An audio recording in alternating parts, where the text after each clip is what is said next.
All right, so we're back here on another CU Sunday, Week 18, the regular season finale edition of CU Sunday. Wow, we've it's just amazing to think that we're here at Week 18 of the NFL season, and I'm President of the Week at that. So, definitely appreciate everybody for checking in today. First, what's going on, Walker?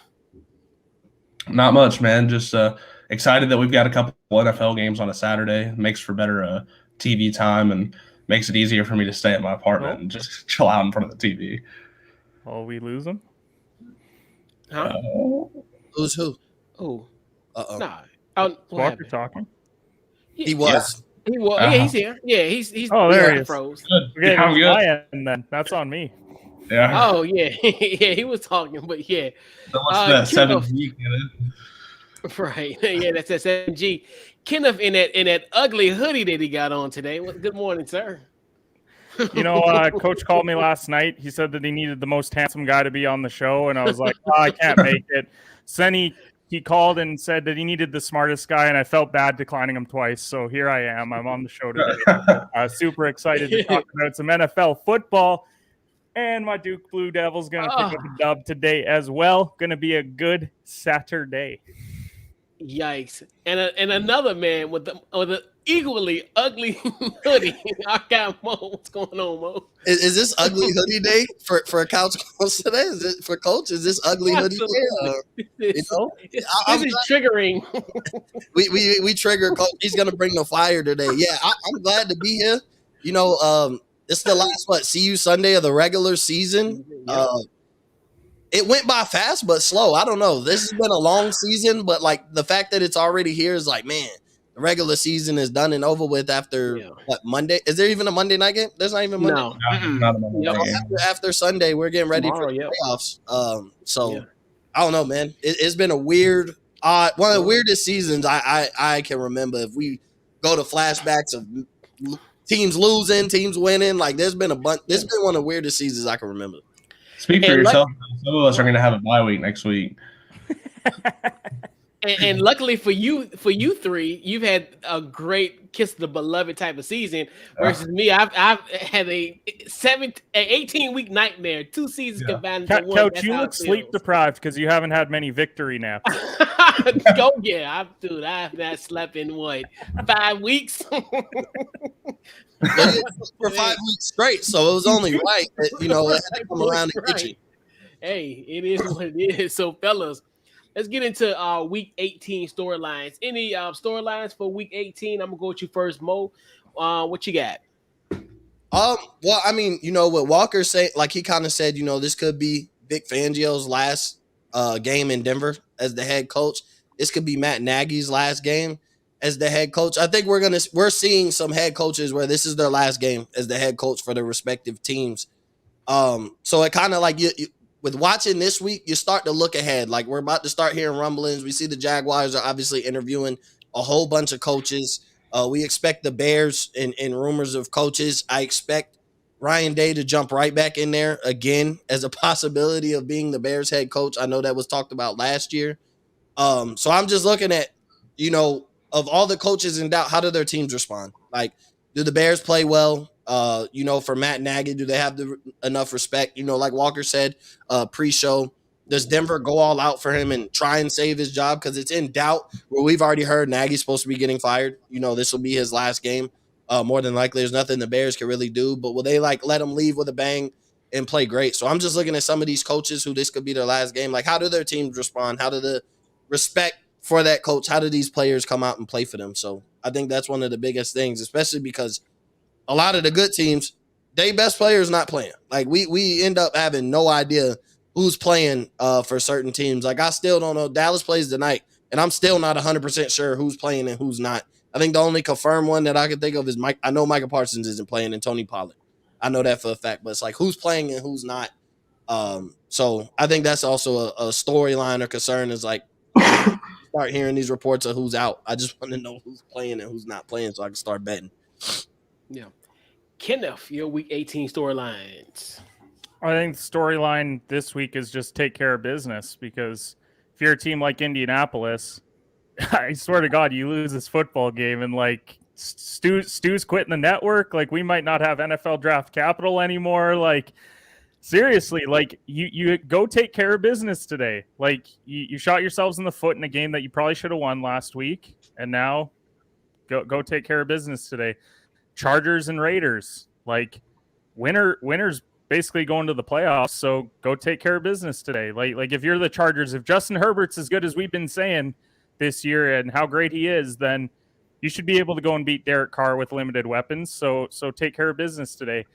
And the toughest one, San Fran, go take care of business today. Like, we know that the Rams are coming out. They're probably looking for revenge after you beat them earlier in the year, but what a statement it would be today if you beat the Rams 2 times heading into playoffs. So those are my storylines. Like, just if you need to win today, go and get that win, get into the playoffs, give your fan base another week at least, and we'll see you in the playoffs next week. If the Jaguars do the unthinkable and win, do the Raiders and Chargers just kneel like No, play for the entire game? no. But no, that's Walker's wet dream, though. If that does happen, because nothing would make him happier than that. Oh my god! People have been talking about that like throughout the week. Like if the Colts were to lose, do they just take knees and really not try and win? Does neither team not try and win this game and march into the playoffs together?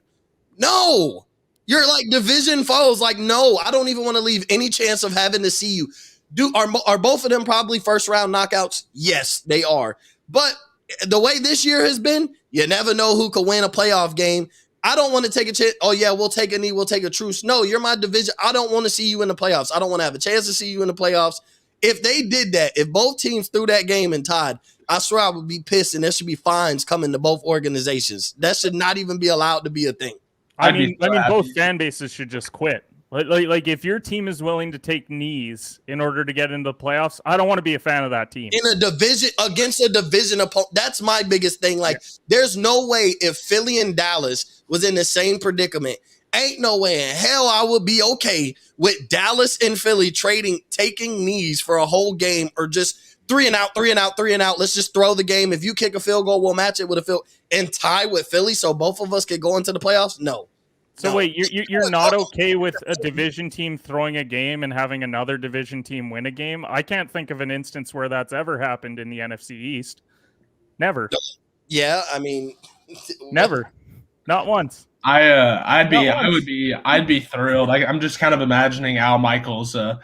Yeah, we're gonna go to commercial, and after 3 kneel downs by Justin Herbert, and so.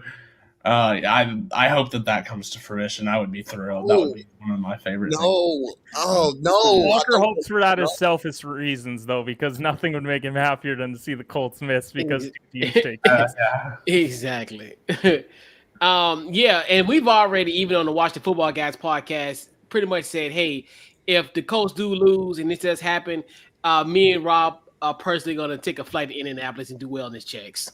Yeah. Like, straight up. Because I think that would be devastating. I mean, on the line, like, you have the easiest matchup essentially. Like, the Jaguars, like, your season is on the line. You're trying to make it to the playoffs. If you can't beat Jacksonville, bro, that's terrible. You don't deserve to be in the playoffs if you can't beat Jacksonville in a playoff game. Essentially, you don't deserve to be in the playoffs. They haven't won in Jacksonville in 8 years. Yeah, I was going to say since 2014. Yep. Yeah, so we brought that up. I saw that, and I thought that was like absolutely insane. But at the same time, like, when's the last time they've played in Jacksonville with their season on the line? Is what I would like to see. No.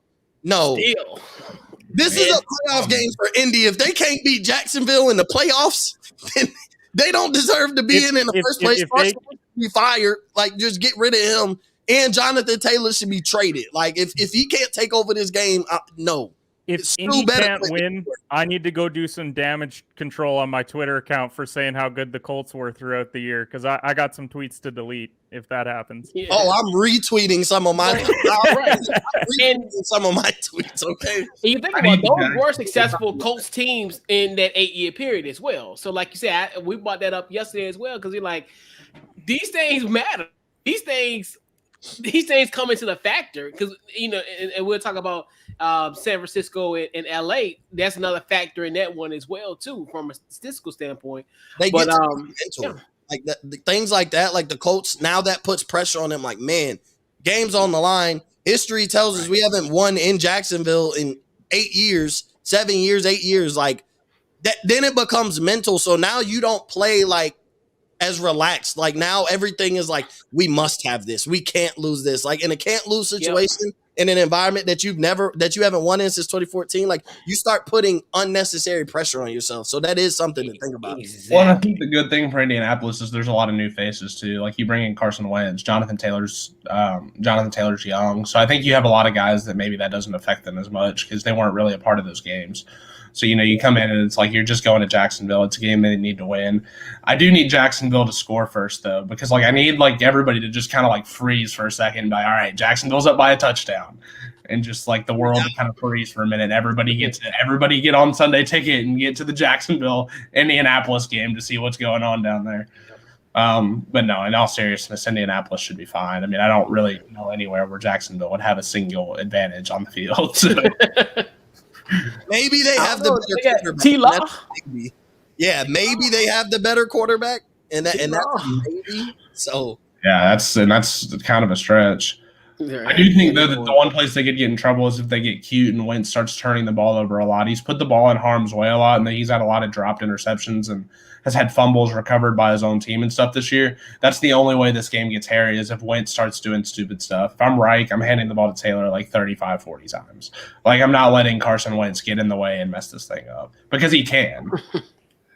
He definitely can. All right. Mute, Kenneth. Yeah, Kenneth's on mute. But we also know that Wright can completely screw it up as well by completely going away from Jonathan Taylor by he does the touchdown early is a panic because then it's okay, is Reich actually going to just hand the ball to Jonathan Taylor 30 times and win the football game, or is he going to be nope, Carson's my guy, he's going to go out and win, and then Wentz throws a pick, suddenly it's 10-0, and we're like, oh my god, what's happening right now? No, and if you're Indianapolis, I think going in you have to I say this a lot in college. I don't think there's a scenario if you're Indianapolis where you don't get the ball first. I think if you win the toss, then you have to take the ball. And if Jacksonville wins, they'll likely defer. I think you have to take the ball and just shove it down their throat with the run game and just set the tone early and just kind of put it to bed early. If you give Jacksonville the ball and they score and you can't get a stop or whatever, then that's kind of where you allow things to get hairy. Just set the tone early, get in, run the football, and get out. Get out, yep. Get on to be looking for a new co-host for Draft Capital NFL. Off the Ball Network will be hiring a new co-host. Wellness checks. We'll do wellness checks as the week progresses. But I think like you said, always this is the season finale, regular season finale. So anything can happen.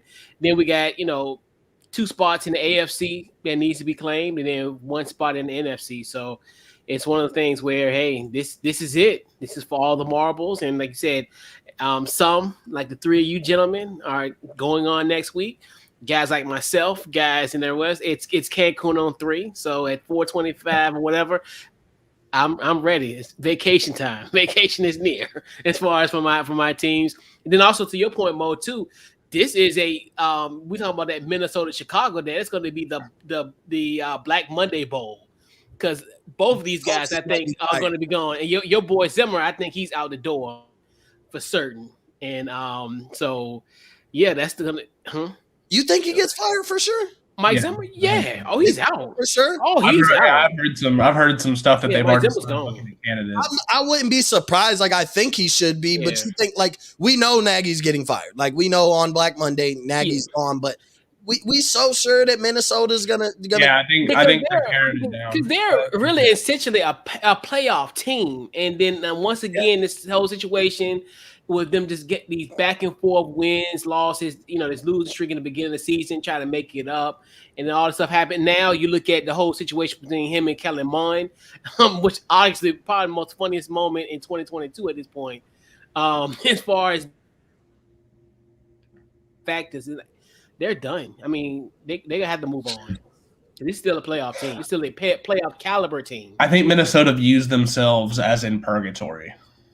As in we can get a wild card spot, but we can't win the Super Bowl. So I think that they're just going to tear it down.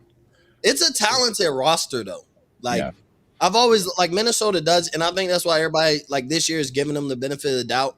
Is like, bro, they do have two talented wide receivers. They do have a top 3 running back. They do have a pretty good quarterback. Like, is he top 5? No, but he's pretty good. Like and then they have some playmakers on defense to the point. Like, it's no way they shouldn't be in the playoffs. Like, it's no way you're telling me Taysom Hill and Trevor Siemian has been able to really pitch New Orleans having a shot at the playoffs, and Minnesota's dead in the water this week. Like, that shouldn't be a possibility right now. It's Minnesota's secondary. That secondary is really bad. And here's the reason why he's gone on Monday. But still, they have enough talent. I mean, everybody has like a weakness at some point, like to the point like where that talent, Justin Jefferson, Thielen, Dalvin Cook, like your offense alone should get you to the playoffs over New Orleans. Like, you should have more of a shot. You should be needing San Francisco to lose, not New Orleans with Trevor Siemian and some Hill back and forth at quarterback since week 7. Yeah, I think with the style of football that Minnesota plays, with the run heavy and play action, I think you have to be able to play defense. Like, I think that you have to be able to have some semblance of a defense, and they just don't. And you have a defensive coach and can't play defense. So what is right? Yeah, like you shouldn't have a defensive-minded coach who has the worst secondary in football. Like, that shouldn't be a thing they should have. That's why I always, when it's like Matt Nagy's an offensive mind, but you arguably have the worst offense in the NFL. Like, those don't add up. Somebody got to go. Like, something's got to go. And that used to be our biggest drawback when it came to Tennessee. Yeah. When they were initially, we kept on saying the same thing, especially me and Steven. You say, if you think about it, if you look at it from a blind perspective, as far as, hey, you got a defensive guy and their defenses are atrocious. Same, like you said, the same thing goes from there. So yeah, it's just like that. It's funny, and he came out too last year and be like, "Yeah, no, it's the players. It's not our fault." And sure enough, he went out on Black Monday and cut like 8 players and replaced all of them, and now the defense is good. Exactly. So yeah, and he made the adjustments, and hence that why they the number 1 seed in the AFC at this point. Yeah, not on one. Well, I don't know if I want to. Yeah, I did have them 13-4. Well, if Tennessee's playing next weekend, you're gonna have to do a wellness check on me about Wednesday. Yeah, we'll head on down as well on you in as well. So yep. So fellas, we got 2. Sorry, but we got the Cowboys versus the Eagles. Actually, the nightcap for the night. So we'll go with you first. 11-5, Mo. This game is terrible. If you want me to be honest, like, yeah, I don't know if Dallas can they win this game. Yeah, I mean, but do you play your starters the whole time? Like, you're basically dependent on the Rams to lose to the 49ers, which is your highest possibility of happening to get out of that 4 seed. I don't think you want me personally. If I can pick, you don't want Arizona, in the first round. Like, you just played them. You saw how well Kyler Murray played. Kyler Murray hasn't lost in Jerry's world. Like, he plays them. He puts on stellar performances since high school. And I know, like, people can say, well, that's high school and college and NFL included, but like, he did just win. The Cardinals are not the favorable matchup if I'm Dallas. So you have a couple guys out with COVID. Tony Pollard's not playing, but you have to play to win this game. And then even if it's jump on the Eagles, blow them out early, and then play your backups and have them ready to go. Like, put Cooper Rush in to just manage the game. Don't blow it. Like, we're up 20, just don't blow it. We are going against Gardner Minshew. I don't know if like Devontae Smith is playing or not. I'm not 100% sure who Philly's playing. I know Jalen Hurts isn't supposed to be playing, but like, it can be such a bad game because if the Cowboys don't come like ready to play like this, it could really be such a terrible game of watching backups. So I expect the Cowboys to win. I expect them to go out there and take care of business early. If it's Dak versus Gardner Minshew, we should win by 20. Period, point blank. I know Gardner Minshew had a good game and won or whatever, but if it's Dak versus Gardner Minshew, if we want to be taking any type of serious in the playoffs with Amari Cooper and those guys playing, like CeeDee Lamb's playing, I know we lost Michael Gallup, Cedric Wilson's playing, like we are missing some pieces, but blow these guys out. But this could turn out to be if Dallas pulls their starters, it's almost like turn this game off. Like, this game could be very like turn it off. It's no point in watching it anymore. So I'm not necessarily excited. I'm already looking forward to next week, regardless of who we play, because we are in the playoffs. So this game really doesn't matter essentially. Win or lose, we won the division. We are playing a home playoff game. will be. I think we should go out there, win, and bank on Carolina beating Tampa or San Francisco beating the Rams, so we can at least move up one spot and essentially avoid the Cardinals at the very least in the first round. That's not who you're going to have to play in the first round. And if you beat the Cardinals, something you should pay attention to is if you beat the Cardinals, you want to make sure you don't have to go to Green Bay in the second round. Like, that's not where you want to go, is Aaron Rodgers and Lambeau Field. So you do want to win this game and then pray for the best. Wake up Sunday, watch those 2 games, and hope that it works out in your favor, but at least control your own destiny. So, all right, if you beat the Cardinals, we're probably not winning in Lambeau against Aaron Rodgers. We know how well he plays against Dallas. So I don't know if we beat Green Bay and Lambeau. That's not the matchup I want in the second round. Give me one of the good weather teams, whether it's Tampa or LA, where if we have to go on the road, we get to play in, Tampa or sunny Southern California. So I think if I was a Cowboys fan, I think I'd rather go to Lambeau than Tampa. No. I think Dallas is better than Green Bay. But I don't, in January is my thing. Like, do you really want to play? It could be 25 degrees and snowing. Like, yeah, Dallas, but do you willingly want to play Tom Brady in the playoffs? I don't want to play Aaron Rodgers either. So you would rather play him though, because like Tom Brady, like all Tom Brady does in the playoffs is win. Like Rodgers has won 1 ring. Like he has had great games in the playoffs, but he doesn't go the distance. Like you can beat him. Dallas has gone up there and has caught him. Like, they should have beat him up there. Exactly. Yeah, history shows we can't beat playoff wise, right? And that's the thing. Like Green Bay, Rodgers going to get the ball with 30 seconds left. Just start smirking, throw a 40-yard bomb to Devontae. They kick a 50-yard field goal. We've seen it all before.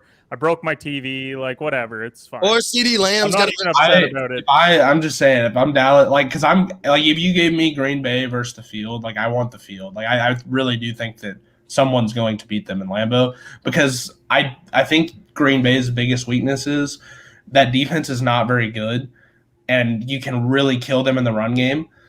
I think that like with Zeke, and I'm assuming Tony Pollard is going to be back next week, and they're kind of just precautionary. It's precautionary. And so like, I think with those guys in that offensive line, they can really lean on Green Bay. I think if Dallas had to go to where they threw it like 50 times, then I think that could be that could be problematic. Like, I think you would rather go to Green Bay where you have like a very noted advantage over them, and then you just trust your defense and hope that you can get some pressure on Rodgers. That's the other thing too, is Green Bay's offensive line's not super great either. So like Micah Parsons and and DeMarcus Lawrence and guys like that may be able to cause Rodgers some problems. And I'm not saying like Dallas. It's because Rodgers runs Dallas is why I and that's why, and I get that. It's just from a matchup perspective. I think if I was Dallas, I would rather see, and I think Dallas is beating Arizona in the first round if it comes to that again. I don't think that they're losing twice at home to Arizona. Like, I think Dallas has a good shot to, and that's why if I'm Dallas, I'm playing my starters tonight. I just think you want to get that offense in a rhythm, especially if Philly's playing their backups. Like, go out and piece up their backups, build a little bit of confidence going into the playoffs, because the offense hasn't been good outside of that game against Washington. True. Where they were very good. Touche. Kenneth. Touche. I think that we play the starters today. Because Philly doesn't really have a lot to play for. Like, they're already in, so like they're not really looking to improve upon anything. Like, I don't think that they really care if they get the Rams or Tampa, because I don't think they have a lot of confidence that they can beat either. So I don't think that it really matters to them. But Dallas, it does. Like it really does that they. But Stu, don't get started yet. You got Jacksonville tomorrow. Like let's wait 48 hours before we start this. No, I just think if you're Dallas, the offense hasn't looked great. Obviously, minus the Washington game, but I think once you put the foot down, like it just things kept flowing. So overall, when I look at this game, I think Dallas should play the starters first half. If they still are struggling, I think you push through it. I think you play another quarter, maybe the fourth you give it to Cooper Rush, but I'm not that worried about Arizona either. Like I really do think that we're going to figure out a way to beat them. It's going to be Kyler's first playoff start. Let's not forget that. And so, I do think that we play the starters. I think we win today. Philly doesn't have a lot to play for. I think Minshew, though, is going to be better than expected because I don't think that the needle between Minshew and Hurts is that extreme. So I'll just say that much. So disrespectful. That part. Walker, any other thoughts on Dallas and Not Philly? really. I think I just kind of want to see Dallas's offense build some confidence because I think it's a unit with a lot of talent. So, I mean, even without Tyron Smith, I'd just kind of like to see them go out there and, even if you tell them, hey, you're playing one quarter, go out and run 2 drives, get 2 touchdowns, and get out. Like, even if that's all it is for Dallas, I'd just kind of like to see them go in and build some confidence going into the playoffs. It's way too talented of a unit to have struggled the way that they've struggled. So. And I think from a rest perspective, I think this would actually be great for them. You guys play today, and I'm gonna just be the betting man and say that you guys gonna play that Monday night game for certain. I think for certain, Everybody's Monday night game. Yeah, come on now. Everybody feels that way, and I'm like, you really think that everybody's like, bro, if they're America's team, they play that Monday. They gonna move the needle. Yeah, I think if any team out of all the teams that are playing, y'all are gonna be the Monday night game. So I don't know if the Chargers end up the 7, I could see that Chiefs Chargers game in the Monday night game potentially. But I just look at it from just Dallas is Dallas. Hate it or not, they draw eyeballs. And I think that's why you put them on Monday night. They turn out to be the most watched game because the Cowboys fans are going to be watching. We want to win. The rest of the world is going to be watching. So as soon as that clock hits 0, if Dallas loses, social media is going insane. Like the whole world will be watching this game for Dallas to lose, essentially, outside of us Cowboys fans. So I do think they would get the most. So you can just have 2. Yeah, you can just have 2 extra days to get to prepare for maybe Arizona. So that's why. And obviously, if you guys play Arizona, they're gonna build it as like the rematch. I think Jerry's ego couldn't handle not having it on Monday night too. Like you'd be like, we gotta have that Monday night game, and then it's like, but Jerry, then we got the quick turnaround. Like, no, we're fine. We got Dak, we got Zeke. Like, it's like Jerry, like we just give us the Sunday prime time. Like that's good. Like easy, Jerry. Right. Like it's playoffs. Don't put all the pressure on Dallas. You go out there and lose, and you're not going to be able to handle.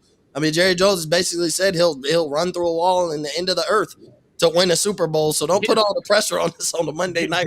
Jerry just needs to limp back up to the press box and just let the team do what they do over the next couple weeks. Like if he starts getting in the media talking and stuff, like I start to get concerned come playoff time. Yeah, just shut up. Like that's what's concerning. Like all week, just shut up. Jerry's the type of guy where on Wednesday he would say some quote like, "Well, Kyler's all right, but we got Dak, and Dak's the better quarterback." And then it's like, damn it, Jerry. Like, now Kyler's going to go throw 5 touchdowns and make us look stupid. So thanks, Jerry. Like, that's what I'm concerned about.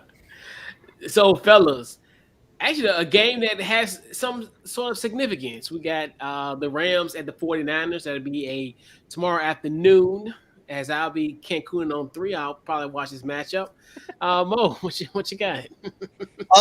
This is, I mean, for multiple reasons, but obviously for the reason, this is probably one of the best matchups for Sunday. I mean, Rams versus 49ers, NFC West. We know how well they all play against each other. You know how close they kind of are in talent. Like, I know the Rams have played ultimately better, and they are the best team in the NFC West. And, you know, Seattle made me eat my words at the beginning of the season by being the worst team in the division. Thank you, Russell Wilson. But I think the Rams and 49ers is a fairly even matchup. I think Jimmy G has to play. The way I watched them play against Houston last week with Trey Lance was exactly how I expected them to play in that kind of game. They didn't open up the offense. They put Trey Lance in a position to not fail, but they didn't I don't think they hey, go to work, Trey Lance, show the world what you are.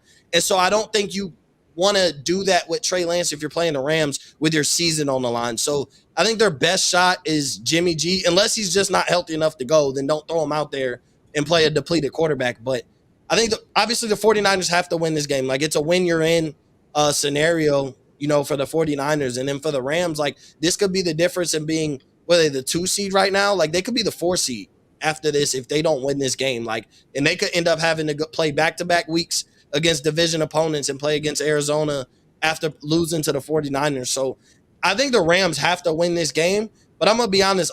If I'm gonna put a stamp on the winner, I'm gonna say the 49ers, because at the end of the day, all the Rams would be trying to do is lock up the 2 seed and avoid Arizona. But the 49ers could be essentially like their season is on the line. I expect there's been some, miscommunications offensively with the Rams. Like the only constant they have had is Cooper Kupp. Outside of that, everything else has been up and down, including the quarterback play. Matt Stafford has done some like Detroit Lions, Matt Stafford things, throwing pick sixes, multiple interception games. The defense is out there fighting each other. We saw what Odell Beckham did last week. Sometimes I think they lose their cool a little bit. You know what I'm saying? So, I think the 49ers win this game. I think it's close. The Rams don't put up a lot of points as of late. If you notice, like, they didn't put up a lot of points on, I guess you could say, like, shaky defenses, circumstances where they should have took advantage. They wasn't able to do much against the Ravens, and we know that's a whole backup unit essentially at this point. They didn't put up a lot of points on Seattle. Even Detroit put up a lot of points. They got blown out, but they put up a lot of points on Seattle.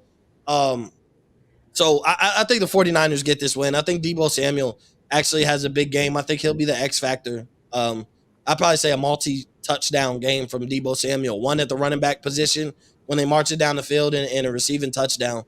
And I think the 49ers win 24-20. The Rams don't score enough points consistently, just like the Cowboys, for me to just feel fully confident that they go in here and handle business with a team who has everything to play for because their season is on the line. So I'm going to go the 49ers 24-20. All right. What about you, Kenneth? I think that the Rams this week confuse a lot of people going into playoffs because I think they're going to win by multiple scores today. And coming off getting embarrassed earlier in the year in their division game against them, let's call it what it was. Like, they got absolutely slapped by San Fran when the entire world was on the Rams to win that game.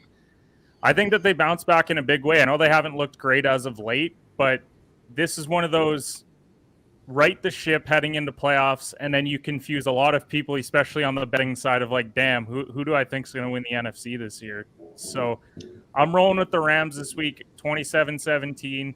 I think that they win pretty comfortably. The only way that I give San Fran a shot is if Jimmy actually goes, but I don't think he's going to. So I'm rolling with the Rams this week. What about you, Walker? What you got? Yeah, I'm actually rolling with San Francisco. I just think they've kind of dominated this head-to-head. They did it again earlier this year, and while the Rams have improved in terms of run defense, I do think it's one of those things where Kyle Shanahan's really good schematically, offensively, and I think that there's a couple ways to take advantage of the Rams if the run game isn't going. I think George Kittle matched up on the Rams linebackers is going to be a big problem. That's kind of the weak point of that Rams defense, and so I kind of figured that they're going to be able to take advantage of that and move the football regardless of who plays quarterback, and then just that Rams offense hasn't really been as good. We haven't really talked about how big the loss of Robert Woods has been for the Rams. He was almost kind of like a second security blanket out, other than Cooper Kupp, and now with a lot of attention on Cooper Kupp and OBJ not really being that same type of receiver, it's just kind of the Rams offense has kind of slowed down since they acquired OBJ and lost Robert Woods. And that's not a knock on OBJ. It's just kind of sometimes certain fits in certain offenses. So we'll see if they get right, but I kind of don't think they do. I think it's going to be tough too with San Francisco's pass rush. I think that they're going to probably get in Stafford's grill a good bit. I kind of like the 49ers here in a close one. I won't give a score. I don't really know what I think about scoring, but I'll roll 24-17 just for the sake of making a prediction. So, but, Coach, can I ask you a question, Coach? Yeah. If the 49ers lose this game and they miss the playoffs, is Kyle Shanahan's seat burning up going into next season as the head coach? It's hot. Maybe about 275, 300 degrees. It's going to be hot, especially now. I think, especially with the consideration of now probably moving on with Jimmy G and then now bringing in Trey Lance. So I think if the Trey Lance experiment doesn't fail, then maybe about 400, 500 degrees as the year progressed. But yeah, it's preheating. The oven is preheating. I'll put it that way. Because I think if they miss the playoffs, you're going to give them. I think all he's going to get is a year with Trey Lance. Like, essentially, we're assuming you have to move on from Jimmy G at this point. Like, you drafted Trey Lance. It's a testament if you keep Jimmy G. Like, it's like we might have made the wrong pick. Now everybody's looking and like, we could have had Jamar Chase, Kyle Pitts. There's multiple Michael Parsons on defense. Like, there's a lot of guys that if Trey Lance isn't the guy that you passed up on, that has had impact on their teams immediately. Penei Sewell, if you thought they needed another left tackle, they didn't. But still, I'm just saying, like, all these guys that went after Trey Lance had had immediate impacts on their team, and like they could have had them. I mean, you could have had a receiver group. You know, if you're going to stick with Jimmy G, you could have Jamar Chase, Brandon Ayuk, and Deebo Samuel. Like, so I think San Francisco is going to get real. Like, I think the fan base is going to get real itchy because if you're telling us you're rolling with Jimmy G another year, Trey Lance isn't the guy. You know, you might have made the wrong pick. Like, you weren't in a position to draft a quarterback to sit him for 3 years behind Jimmy G and then let him roll. Like, this isn't a Aaron Rodgers, Brett Favre situation. Like, this was like, hey, we're drafting a quarterback because we don't think Jimmy G's the guy. Because if you thought otherwise, you go get a player that can win, that can help you win at another position that you could have used, or a luxury position like a Kyle Pitts or Jamar Chase, just to add to the weapons around Jimmy G. So I think he will get 1 year with Trey Lance, but if they're 4 and 5, you know, in the middle of the season next year, like, I think it's a possibility Kyle Shanahan could be really, like you said, it would be about 500 degrees at that point, and he probably would be looking at getting fired. Because my only thing I've always knocked Kyle Shanahan, yes, schematically, offensively, everybody tells me how great he is. When they explain their outlook on Kyle Shanahan, they are explaining an offensive coordinator, not a great head coach. So I think that's something to look forward to if they lose this game as well. Yeah, and to your fact, and also too, Mo, you think about it, they traded up to get Trey Lance, so that's another thing too. When you look at potential assets that were lost as well too. So like you said, if the experiment fails, and you give them a pass last year because hey, you were decimated by injuries. Yeah, here you lose. You know, again, it's like this is disappointing. Now going to the third year, you don't make the playoffs, then there's going to be a problem, especially when considering the fact. You know, in this case, it'll be 3 years removed from being in the Super Bowl if they don't make the playoffs. The next 3 years, the next year, per se. So they went from being in the Super Bowl, essentially a overthrown pass away from actually winning the Super Bowl to now not even making the playoffs ever since that situation 2 years ago. Which means he has to be on the hot seat. At the very least, if they don't win this game, he's got to be on the hot seat. Yeah, big time.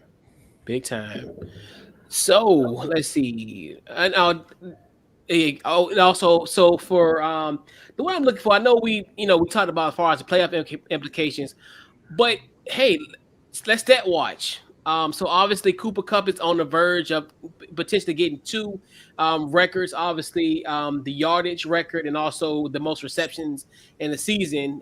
He's right knocking at that door. I think he's 12 receptions away from getting a record, and then I think he needs 135 yards away from getting Calvin's record. And then so a late Sunday for Cooper Kupp this year. Right, and that's what I'm saying. So I'm thinking that's going to be an interesting one. That's going to be that's a big game though. Like 135 yards. Like that's you need a big game from Cooper Kupp essentially to get the record. Now he's had plenty of them to where it's not far fetched, but with the record on your mind, needing 12 catches and 135 yards, like that's asking a lot to break the records. I could see the Rams on the first drive throwing to him like 5 times though. He'll have like 5 catches for like 40 on the first drive. Probably that makes a lot of sense. They want the record for him. Yeah. With that on his mind, it puts like he's had those type of games where like we've seen, double digit, catches and almost 200 yards. Like we've seen those kind of games from him, but there was no it was like just go out there and be Cooper Kupp. Now you have the record on your mind. Like you focus on the big play instead of securing the catch. Now you got to drop pass. Like that's very possible. You see the field in front of you and you forget to secure the ball to be able to take it down the field. Like that's possible, but I think he could get the record. But I mean, 12 catches, 135 yards with that on your mind. That put it in perspective, he's only had 1 game this year where he's had over 12 catches, and he's only had 1 game where he's had 2 games that he's had over 135 yards. So So have to be like his best friend here. The 49ers are going to be petty as hell and double team him. Yeah, Right. they're just going to shadow him on every single play. Big like, facts, we don't right. care if we Their win. best bet anyway. That's probably their best bet. Yeah. Make OBJ beat them anyway. So right, and like you said, yeah, and they're playing for something. So it's not just gonna be like I'm just gonna give you those receptions. You gonna work for them. yeah, This ain't gonna be an easy thing, like So yeah, those are the kind of things I'm looking for in this game, obviously. So we got to talk about the Sunday night finale. We got the Chargers versus the Raiders. So before we get to that, we definitely got to give a huge shout out to the good folks at Built Bar. Head over to built.com. Use our promo code off the ball. Get 10% for you, your friends, and your family. So go to built.com.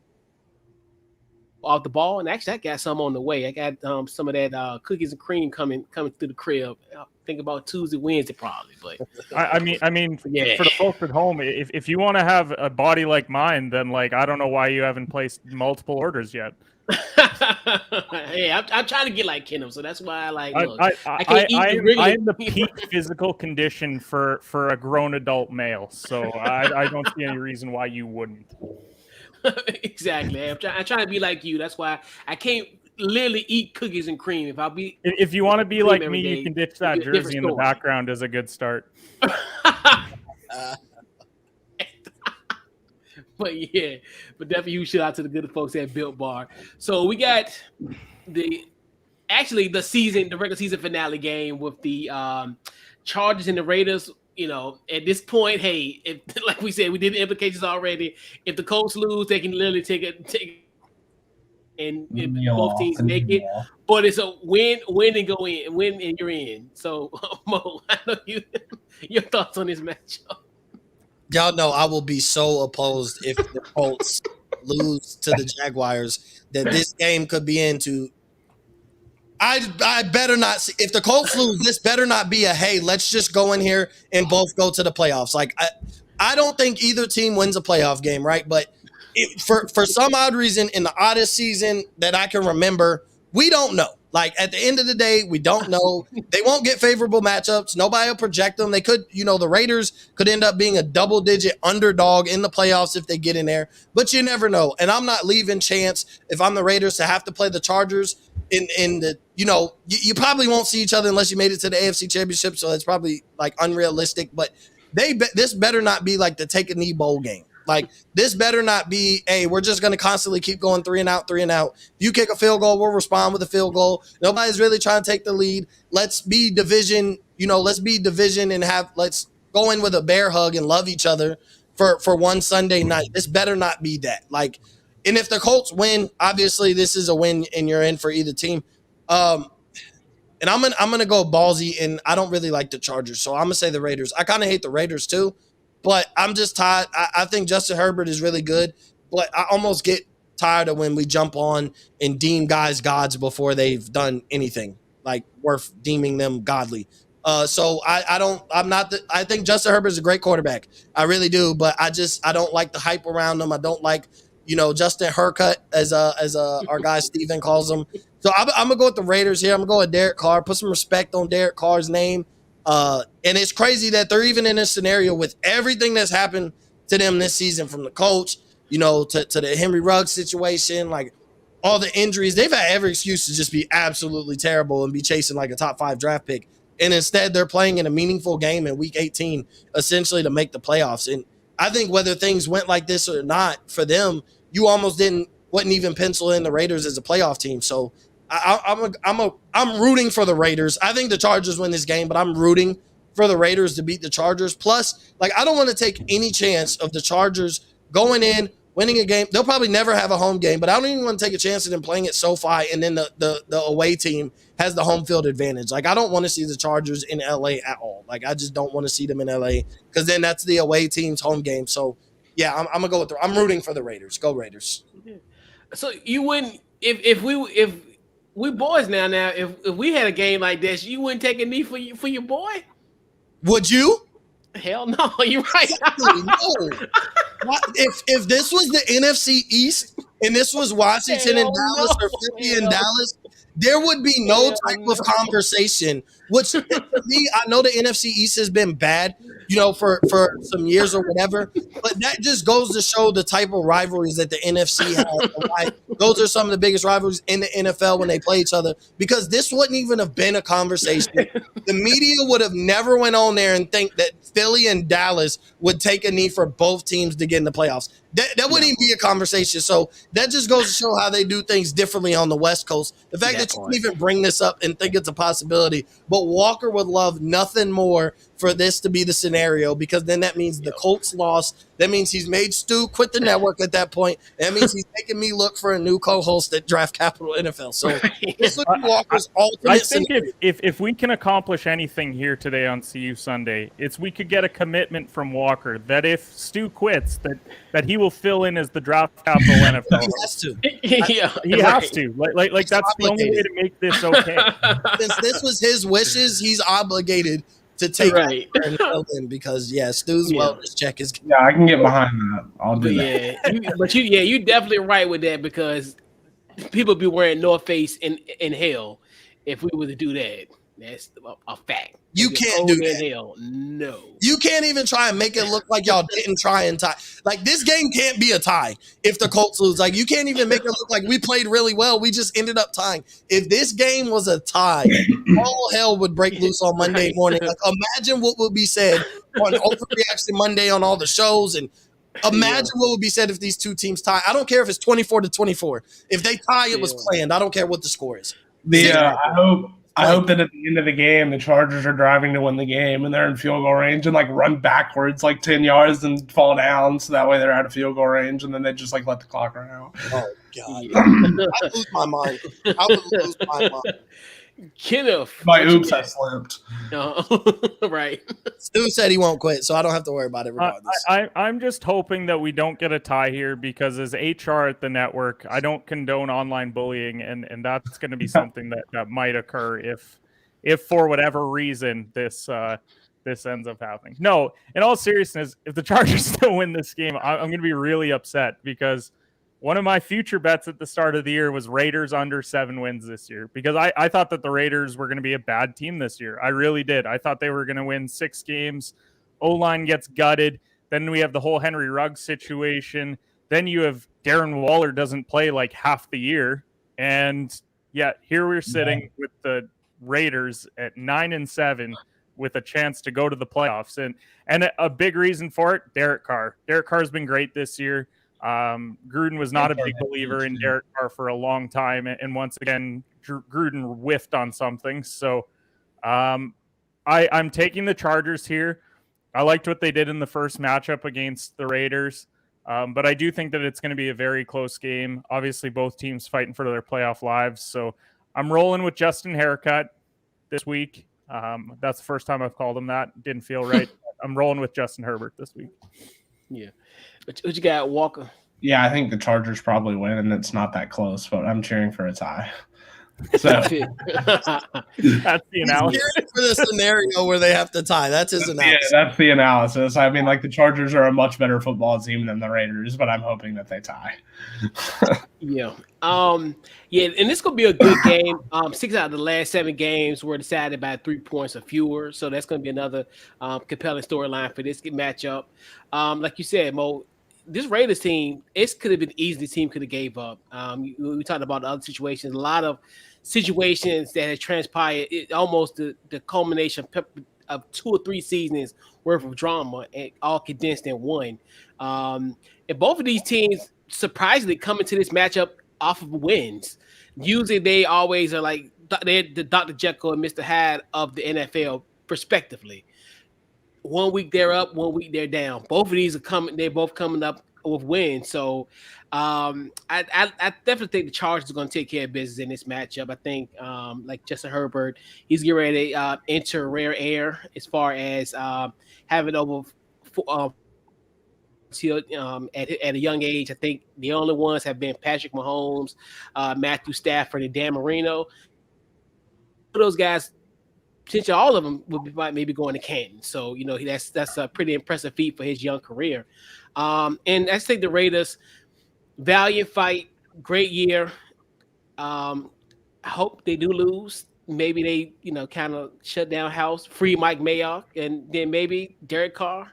Free Derek Carr. Free Derek Carr. Free Derek Carr. I have a home for him, so it's okay. Yeah, so Derek Carr, the real number 4, please come my way. Please come my way so I can play a third place schedule next year, and all be fun.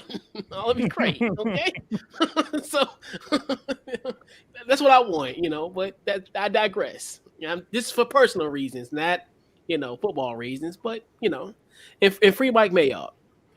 So, fellas, let's see what we got here. Next one, your game to watch. I'm gonna go with you first. Matter of fact, I'm gonna switch it around. I'm gonna go with you first. Number 1 seed in AFC, Walker. What you got? Yeah, the only reason I'm watching Tennessee and Houston is because I want to see if Derrick Henry plays. They haven't ruled him out, and everything that they've said makes it seem like he might be active Sunday. So if he plays, I think eyes have to be there. How good does he look? How much better does he make the Tennessee offense right away? And do they kind of vault maybe into that conversation with Kansas City and Buffalo? Like, I think despite the fact that the Titans are the number 1 seed, a lot of the general consensus is that they're not the best team in the AFC. So if Derrick Henry comes back and looks really good, then do they might maybe get in that conversation? This is a good shot for Davis Mills, too, against a good defense to maybe inspire some confidence from his organization going into next year that he could be a long-term answer at quarterback. He's played pretty well down the stretch. So I think it's intriguing. I think that there's better matchups, but that's where my eyes are going to be just because if Derrick Henry plays, I think that all eyes are going to be there to see how effective he looks coming off a Jones fracture. What you got, Kenneth? Kind of want to watch that Patriots-Dolphins game, if I'm being honest. Like I know that Miami's done, but they did beat New England earlier in the years. So this is a good game to judge, like, how much has this New England team grown over the last 3 months? Like, if they go out and beat Miami handily and put up a lot of points on a pretty good defense, then I'm going to be impressed by New England heading into playoffs, and I might give them a fighting chance of winning a game. But if they do slump and they don't look great against Miami, then I'm going to be putting a lot of money on their opponent on Wild Card Weekend. So that's a game for me to keep an eye on. What you got, Mo? I'm going to Saints-Falcons. I think you while you're watching that game, I think they're going to be scoreboard watching the Rams 49ers. Like, I mean, because obviously the Saints have to win. And it's like they're better than the Falcons, but like a must-win game against like those are two teams that are playing must-win games against division opponents. So we know how it can be sometimes playing against your division opponent. Could the Falcons take advantage? Could Matt Ryan have a good game? But that Saints defense is pretty good. Like, that's been the one constant on their team that's even putting them in a position at this point ever since losing Jameis Winston of even having a shot at the playoffs is because their defense has been pretty good to great almost at this point. Like, they've been winning low-scoring games on the backs of their defense. I mean, they win last week 18-10. They beat the Bucs 9-0. Like, nothing offensively has stood out since Jameis Winston has went down. Everything has been about how much or how little of points they've held their opponents to. So I think you're going to be watching that game. I think most people at that time slot will be watching the Rams 49ers. But, like, you'll catch a commercial break and you'll probably, if the Saints are in a close one with the Falcons, you'll tune into that one. So I think that's a game to watch. Those two games will probably be – those are, like, the most meaningful games at that time. So I think the Saints will definitely be doing – you'll see Sean Payton doing a lot of looking up as those scores get to flashing to see if they even, have a fighting chance. If the Rams are beating the 49ers, I think, the Saints are definitely going to come to play to win, but I think that's a big one. And you're going to see a lot of players be looking up, at TV timeouts and things like that, looking at their scoreboard to see if it's a possibility that they're going to go to the playoffs next week. Yeah. The game to watch for me, I think more so a sentimental thing with Big Ben. I think Pittsburgh and Baltimore, just to see this last hurrah for Big Ben, because essentially they do have a 9% chance of making the playoffs, but highly unlikely. I definitely think Stu will take care of business, and the winner of the Sunday night game is going to get that final slot. Just for a guy, and you can even tell on Monday, look, the end is near. Like, and this is it. This is it for him. A hell of a career. Always love the salt and pepper guys, the millennial guys in sports, doing their thing and taking these little final curtain calls. So definitely, just want to see him go out, may not be a win or a loss, but just hey, this is it for Big Ben, and one step closer, we'll see him in Canton in a few more years. But yeah, definitely huge shout out to Big Ben and his illustrious career with the Pittsburgh Steelers. So. Gotta do our pick six, fellas. Final pick six of the regular season, because obviously we won't have those many matchups next week. Well, we have 6 matchups next week, but you get it. So before we get into our pick six, we definitely gotta give a huge shout out to the good folks at Bet Us. So head over to Bet Us, use our promo code in all caps, off the ball in all caps. Also, you get we use our promo code, you'll get a 125% sign up bonus, and also they do have the fastest payouts in the industry. So use our picks today. Use that sign up bonus, and hey, we get you a little give you some money. We give you some money. We get you some money. Trust in these guys. Trust in these guys. They'll get you a little something. Snack money. Put a little snack money on it. House money. Whatever you want to put on it. Hey.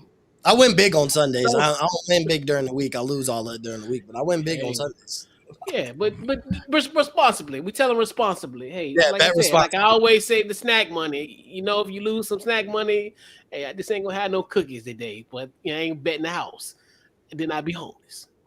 You know what I'm saying? Let's keep it that way, right? No more, right? Snack money. So hey, I may not have no chips or soda today, but you can be deprived of that for a day. So first matchup: Kansas City and Denver. And Mo, what you got? Kansas City. That's it. Kansas City. Kansas City, not the spread. What you got, Walker? Kansas City in a close one. Okay. Yeah, give me KC. I definitely think the Washington football team in the West they're done. So definitely huge shout out to Denver. Drew Lock on Sunday? Yeah. Today. Might be the spread then. Shout out to Drew Lock. All right, the final Washington football team mention of the year. I'm sad, but anyway. So Mo, we got the Washington football team and the New York Giants. Who you got? Y'all better not lose this game. I'm going to Washington football team. Y'all better not lose this game. Like the Giants' offense has been absolutely atrocious, and I know Danny Dimes has been hurt or whatever, but they've just been horrible. Like y'all better at least go out with a bang.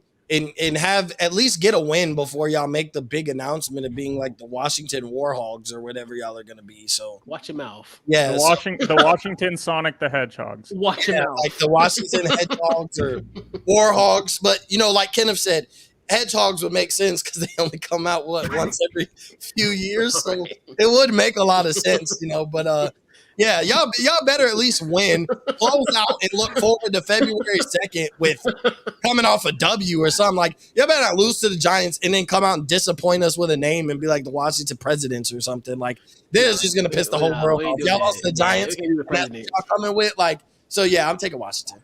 Yeah, we can't be the Presidents. We can't be like the Nationals and have a president's race in the middle of a timeout. We can't do that. Yeah, no. Yeah, Kenneth. I try to keep my Washington football slander under wraps, except for that tweet earlier this week when I said the Washington missed playoffs. But yeah, we took offense to that. I mean, to put it in perspective, the Giants have scored 10 points or less 4 of the last 5 weeks, and they've scored 1 touchdown on their last 35 offensive possessions. So if y'all lose this game, I'm gonna be ruthless all week. Like I don't care. I'm gonna have some memes. I'm gonna have it all this week if y'all lose to the New York Football Giants, because they haven't been the football Giants at all. So. Y'all literally make me go to Cancun if we lose. I don't think Cancun will solve it. Win this game.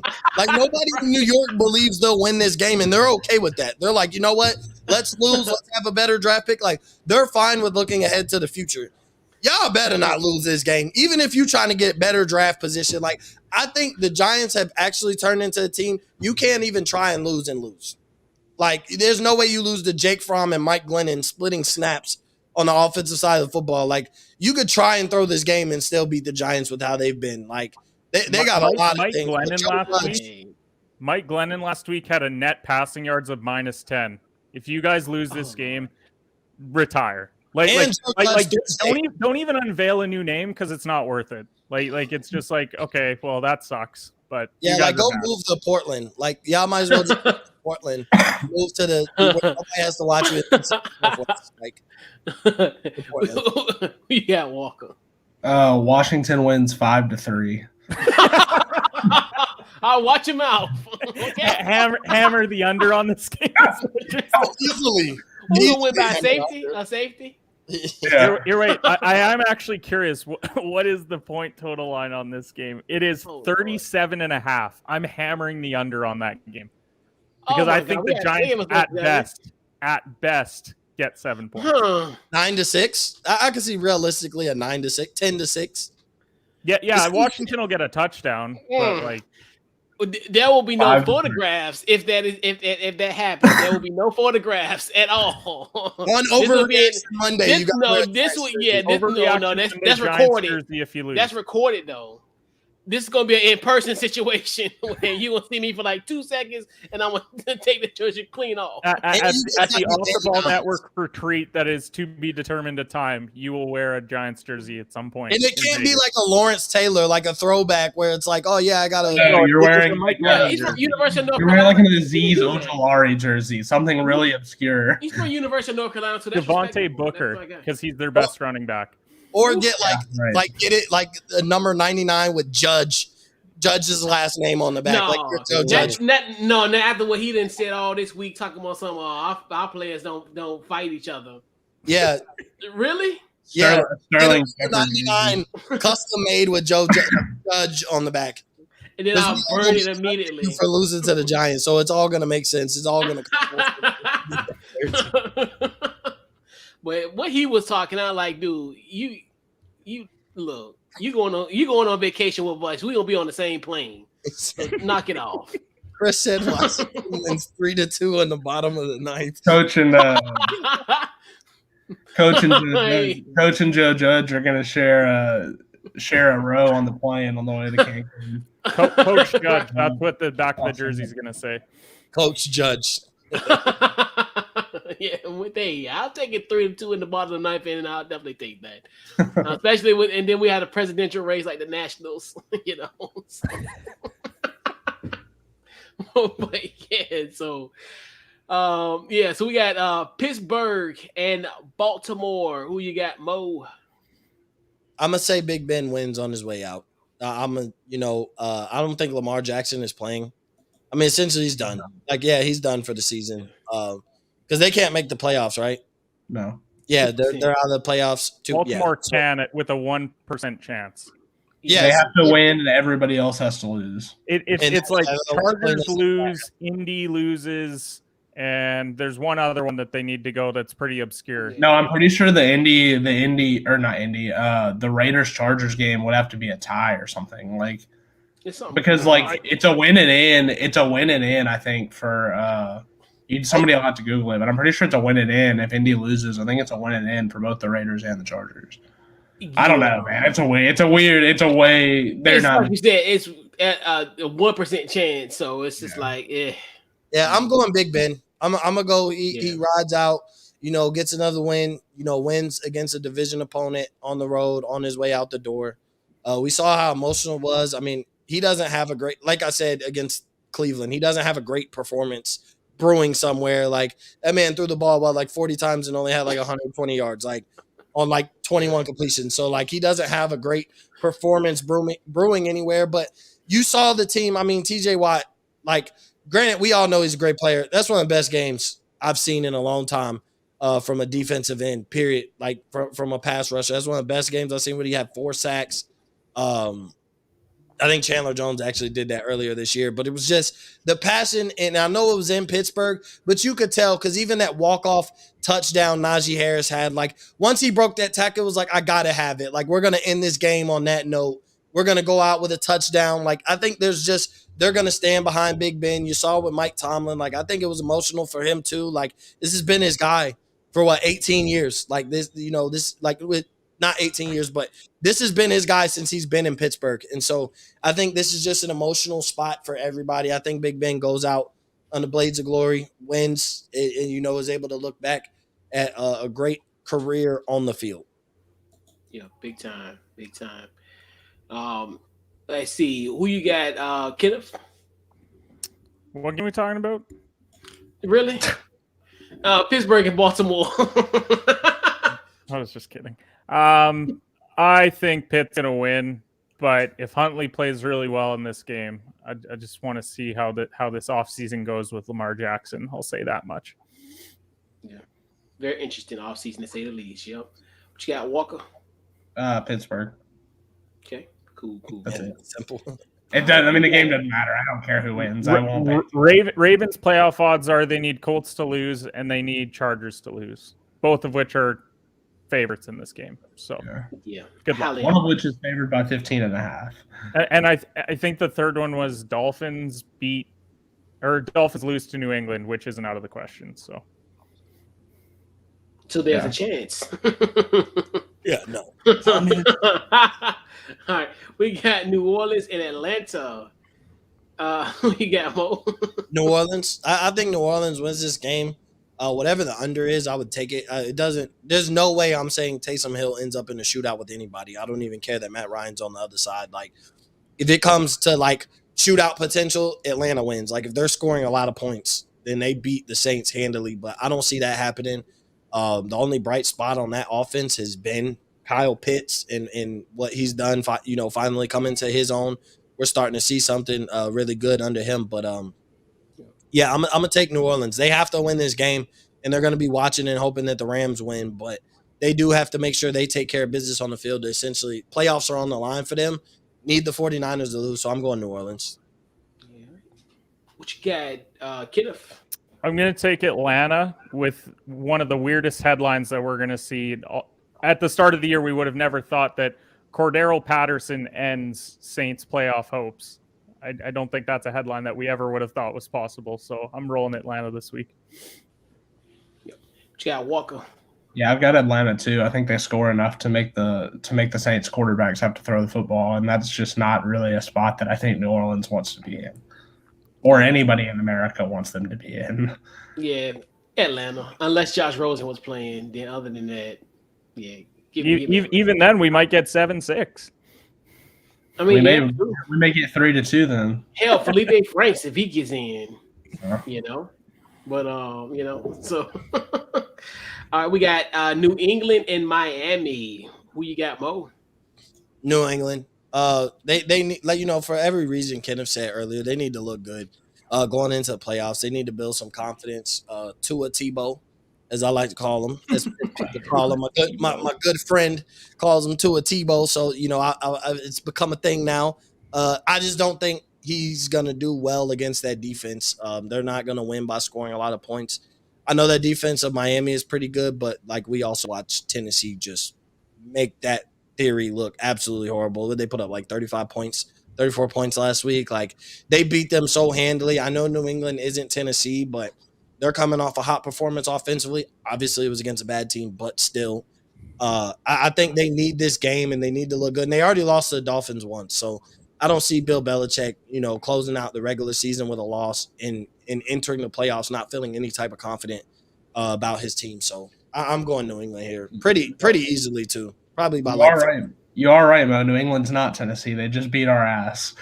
I'm just saying, though, like I'm just saying, like, at the end of the day, like, I don't. To me, their recipe isn't scoring 30-some points. I didn't think Tennessee was going to score that many points, honestly. Like, I thought Miami was going to keep them in check a lot longer than they did. Like, yeah, that was just terrible. That was a terrible outing for Miami, who needed to win that game. Obviously, with going on a win streak, like, that game proved everything that everybody thought about Miami is, they went on that long win streak because they played the worst teams in the league, and so they're the best of the worst. They get that title, but that proved everything. Like, this was a testament. Like, is Miami really that good? They're playing a good team who has a lot of things riding on that game. So yeah, I'm going New England.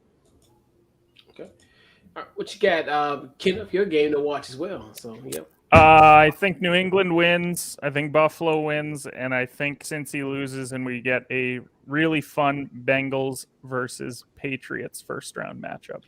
Ooh. McCoy goes to the jungle. I think it's going to be fun. Yeah, I think so. Absolutely. We got Walker. New England. We saw what Tua looks like against a good defense, and it's not pretty. So Well, and that's not all on him, but when defensive lines can eat against that Dolphins offensive line, it's a problem. Tua's not going to make up for those issues, and so I think you'll see something along the lines of the Tennessee game in terms of Miami's offense. Yeah. So I mean, I think it's a Damian Harris game. Like I don't think they're going to ask Mac to do a ton. So they're just going to get in, handle business, and get out. I don't really think Miami has anything for them. So they get 2 for 3, 12 yards, like on that Monday game. Not that bad. I know 10 for 12 for like 46 yards. Yeah, it's about accurate. Teacher versus the pupil. The pupil wins. Give me the Dolphins. Just for the heck of it. Just for the hell of it. It's week 18, and they're in Miami. So hey, why not? Yeah, I don't know if that's the definition of home field advantage, though. They have struggled. It is the night before. Oh, yeah, that's true. It's different. Yes, that's true. Oh, for those guys, But so to round out our pick 6, we got the Carolina Panthers and the Tampa Bay Buccaneers. Mo, what you got? The Bucks. I'm not listening to Walker. I'm going the Bucks. I'm sticking to my gut. I'm going the Bucks. Who you got? Who you got, Kenneth? Carolina caused me too much back pain this year trying to carry the Panthers train for the first 6 weeks, especially when Mo dropped out a week earlier than I did. So give me Tampa. They'll win a close one, though, because Carolina's defense will be half decent. But goddamn, get Carolina a quarterback. All right. Who you got, Walker? Carolina. Oh, you got the kittens. Yeah. I'm not falling for it. I rock with Walker a lot on and Kenneth. Like, those are my, hey guys, what are we doing today? Let me know. I'm not rocking with Walker on this. I'm not. I've got Carolina. I think by 325 the Bucks may have some guys sitting down. It's not going to be a super great motivational spot. Darnold actually played okay last week. I think they may let him do a little bit more this week, and they may take advantage of that secondary a little bit. I don't know. I just kind of have a feeling Carolina plays well and gets a W here. Yeah.